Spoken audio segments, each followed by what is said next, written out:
गोविंदो खड़े काके लागो पाय।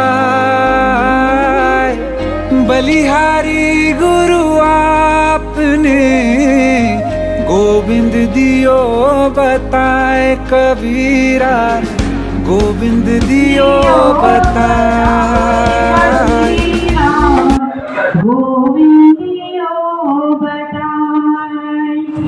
જો એમણે શું કીધું છે આ દોહા મારફતે કે આપણા સામે બે વ્યક્તિ ઉભા રહેલા છે, એક આપણા ગુરુ અને એક આપણા ભગવાન પરમાત્મા। તો સૌથી પહેલા હું કોને પગે લાગું?